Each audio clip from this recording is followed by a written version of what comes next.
Assalamualaikum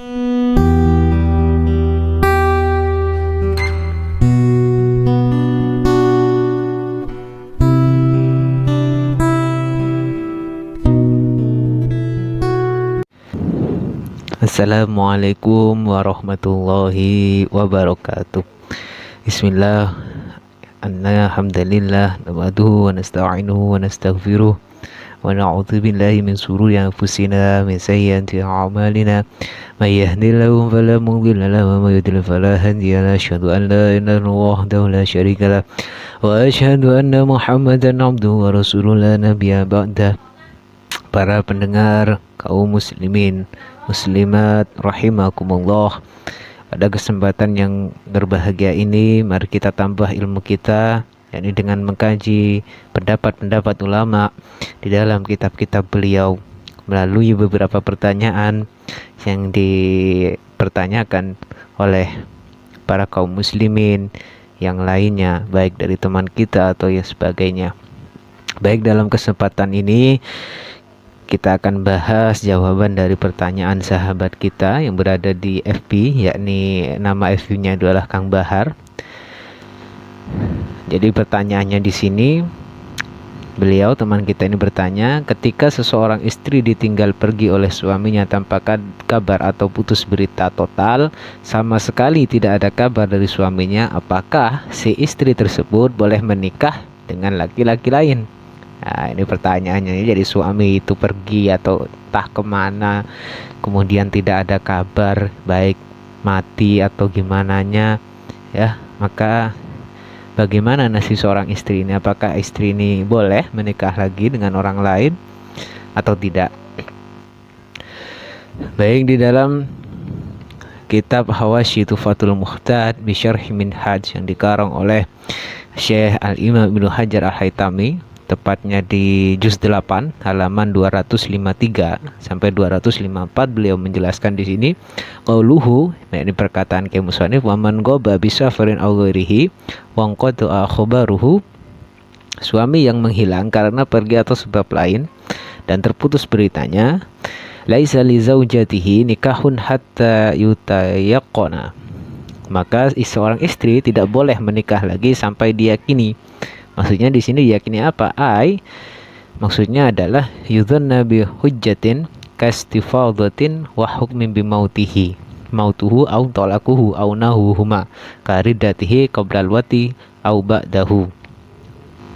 Yakni diyakini dengan dugaan yang kuat berdasarkan hujjah, seperti ada berita luas, ya, atau dinyatakan mati secara hukum, baik kematiannya, ya, atau talaknya. Ya, ada berita kalau semuanya suaminya ini sudah bilang talak dari kabar orang lain atau semisalnya, atau seperti murtadnya suaminya ini sebelum atau sesudah terjadi persetubuhan dengan syaratnya, ya, maka di sini summa ta'tadu li'anna al-asla baqaul hayat, ya, maka si istri ini menjalani iddah, ya, maka kemudian si istri ini menjalankan iddah, ya, sebab kenapa? Hukum asalnya adalah si suami masih hidup, ya, wan nikahi ma'a subutihi biyakinin, ya, kemudian dan pernikahan suami istri ini tetap sah secara yakin, ya, falam yazul illa bihi au bima ulhiqa bihi, sehingga hal ini tidak bisa hilang kecuali dengan berita yang yakin pula atau yang disamakan dengannya, ya.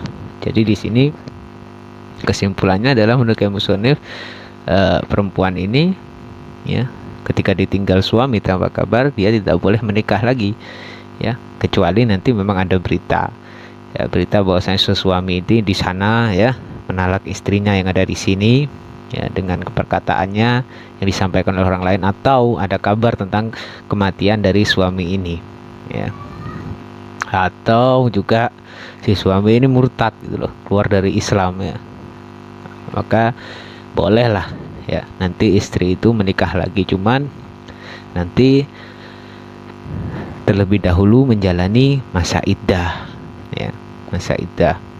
Ini perkataan Ibnu Hajar Al-Haytami, ya, dalam kitab Hawasyi Tuhfatul Muhtad bi Syarh Minhaj, dan ini pendapat beliau nukil dari perkataan atau kaul dari Imam Syafi'i, ya, di kaul jadidnya, ya.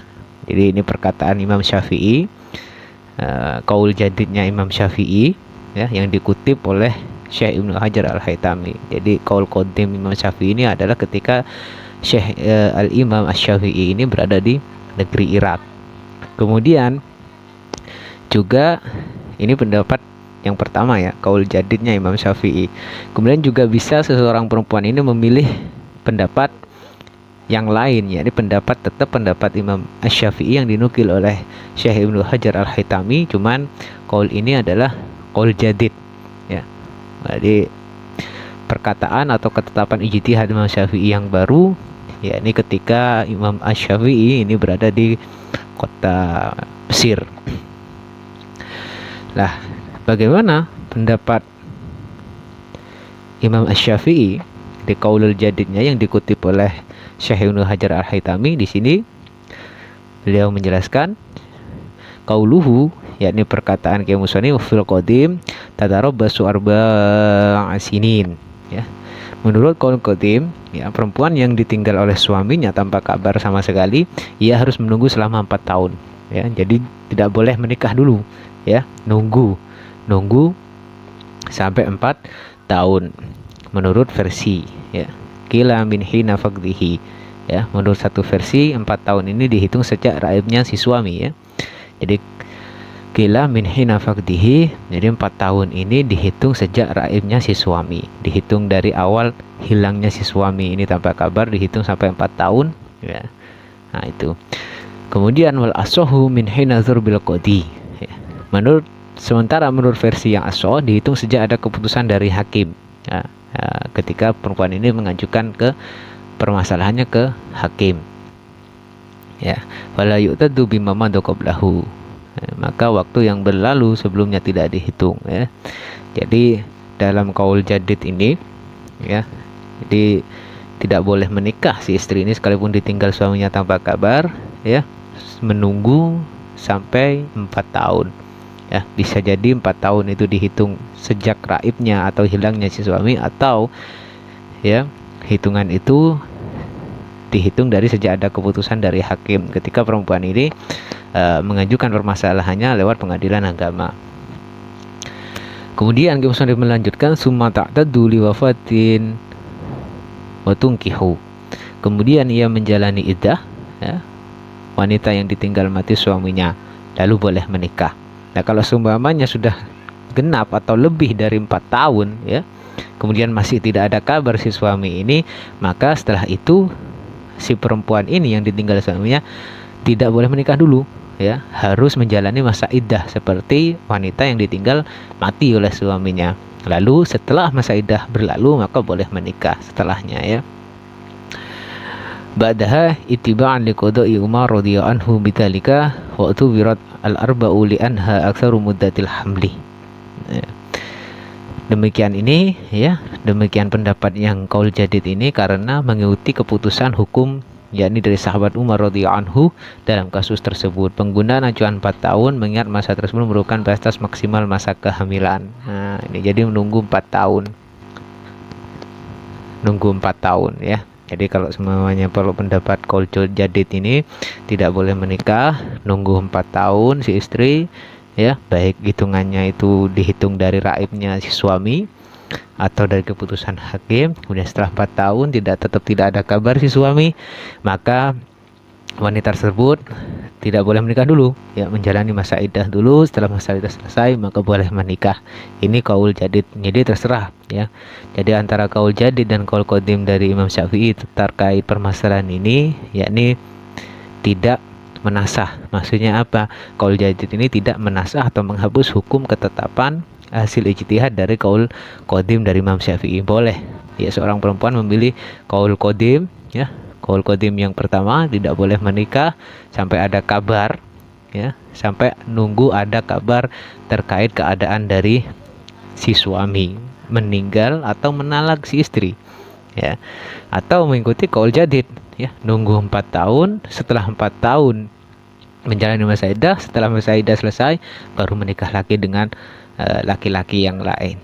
Nah, ini jawaban dari pertanyaan eh, sahabat kita Kang Bahar yang berada di FP. Tapi seyogyanya bagi kita seorang laki-laki, ya, lebih-lebih seorang suami yang memiliki tanggung jawab, ya, untuk menafkahi istri dan anaknya, baik secara zahir dan batin.